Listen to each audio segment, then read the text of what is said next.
Tauta Latvijā, reku jums ir maza uzruna maza uzruna jums, tūlīt jūs sapratīsiet, klausaties. Imagine being able to build an app with your name on it. Tā, piedodiet par reklāmu. Base 44. If your church has a female pastor, your church doesn't have a pastor. You have a motivational speaker with a theology degree. Scripture is clear. I do not permit a woman to teach or assume authority over a man. 1 Timothy 2:12. Paul didn't stutter. He didn't add qualifiers. He grounded it in creation order. Before the fall, before any culture to blame. You've been taught that this is outdated, patriarchal, that we've evolved past Paul's limitations. Today, I'm going to show you what happens to every single church that believed that lie. The pattern is consistent enough to be predictive, and it's damning. Subscribe right now.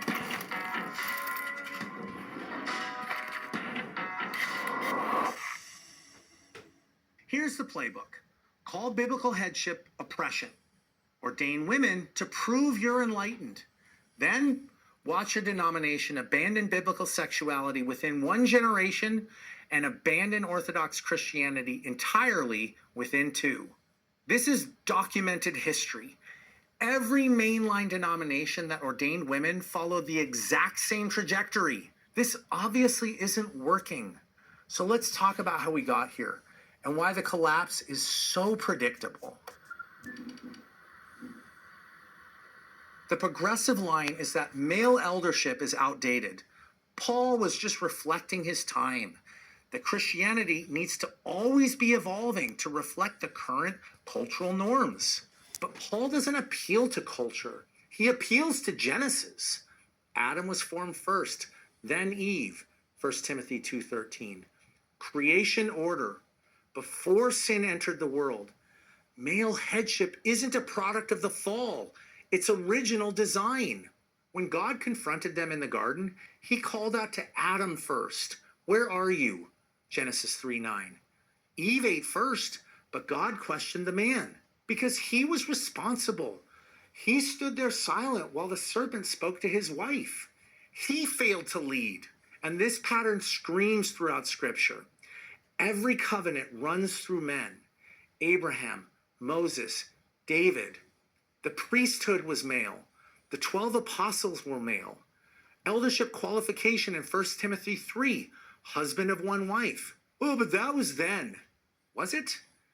Jesus chose 12 men when he could have chosen anyone. He appeared first to women after the resurrection, proving he didn't dismiss them, yet he built his church on male apostles.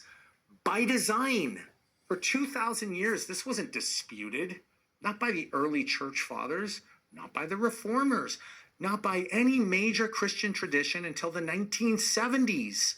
Male eldership wasn't controversial. It was obvious. Only when secular feminism needed the church to validate it did scholars suddenly discover that Paul was wrong. Culture sold you equality. What that actually meant was reject Paul, reject design, reject Scripture's authority. And watch what happens next. The Episcopal Church ordained women in 1976. By 2003, they consecrated an openly gay bishop. By 2015, same-sex marriages. Now they're blessing transgender identities while their bishops openly deny the bodily resurrection, the infallibility of Scripture, and Christ's divinity. The Evangelical Lutheran Church in America followed the same pattern. The Presbyterian Church USA saw the same collapse. The United Methodists are fracturing right now over the same progression. Every single mainline denomination that ordained women abandoned biblical sexuality within one generation, and everyone eventually abandoned Orthodox Christianity altogether. Because female ordination isn't an isolated decision. It's a statement about Scripture's authority. Once you decide Paul was wrong in 1 Timothy chapter 2, why trust him on sexuality, on sin, on hell, on Christ himself? The first domino topples everything. Progressive pastors call it cultural context, but it's heresy with academic language. And by the way, can we just stop calling these apostates pastors? They're not even Christian. They wear the title while denying the faith. The time will come when people will not put up with sound doctrine. Instead, to suit their own desires, they will gather around them a great number of teachers to say what their itching ears want to hear. 2 Timothy 4:3. Paul warned us, and we watched it happen anyway. Name a mainline denomination that ordained women and kept biblical sexuality. I'll wait. Female ordination is the gun. Apostasy is the bullet.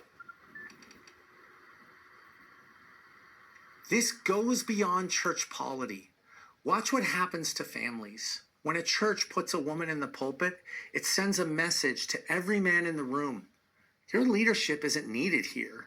And men who aren't needed don't stick around. When men leave, churches feminize further. When the churches feminize, more men leave. The spiral accelerates. Eventually, the women follow and the church dies. Look at mainline Protestant churches right now. Median age climbing towards 60. Sanctuaries emptying out.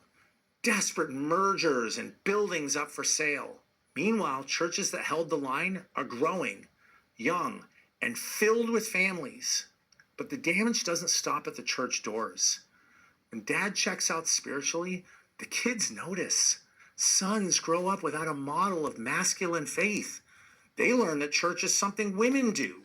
Daughters never see what godly male leadership looks like, so they don't know what to look for in a husband. And wives who want to follow a spiritual leader find themselves dragging a passive man to church instead of submitting to one who leads them there. The church collapse becomes a family collapse. One generation stops seeing male spiritual leadership, the next generation doesn't expect it, and the generation after that doesn't even know it was supposed to exist. This is exactly what Paul warned against. For man was not made from women, but woman from man. Neither was man created for woman, but woman for man. 1 Corinthians 11:8-9. Male leadership isn't a cultural preference. It's creation order. Reject the order, and everything downstream falls apart. The market has spoken. Men don't follow institutions that declared them unnecessary. Men, look right at me.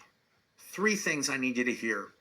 First, if your church has a female pastor, leave. This Sunday, find a church that holds Scripture's authority above cultural pressure.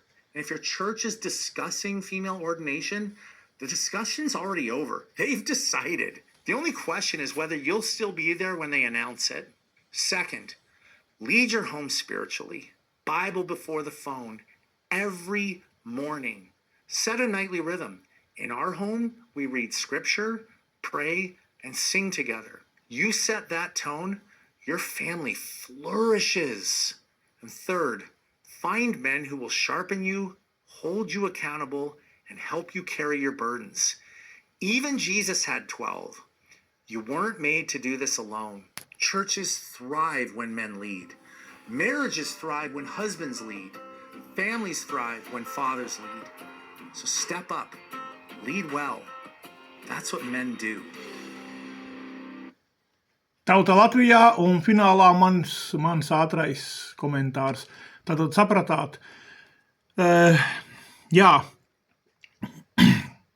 un momentāli, kamēr video gāja, es savā galvā izanalizēju visas Guntas Matjuhovas, visas River Ventspils, River Rīgas darbonītes, visas uzreiz Baibas Ozoliņkevičas, Līgas Gleškas, visas tur Indras, Ģencīša blondās un visās Danas, Danutes, Daškevičas un visas pārējās sievietes, kas Latvijā rulē, redzējāt, ja? Tātad visu cilvēks pēc rakstiem un mierīgi izstāstīja un tāds ir pilns YouTube un pilns internets, ja? Bet pareizi viņš pateica tās rakstvietas tur Timotejam, ja? Kad laiku beigās, ja? Atnāks šādi cilvēki, kas visam uzspļaus, visai kārtībai, gribēs darīt pa savam un izvēlēsies tādus klausītājus, kuri pašiem patīk, ja, kas runā, kad ausis svilst, un tāpēc visas Maķuhovas un pārējās meitenes Latvijā ir izvēlējušies šie ir pazuduši grēcinieki, tā kā šīs sievietes sacēlušās feministas pie kanceles, tā pie viņām nāk pazudušas grēcinieces vai grēcinieki, un reku viņš iedeva padomu, ja, atstāja šādu draudzi, beidz no šīs vietas, ja, tas ir pret Dievu, ja sieviete draudzē sludina.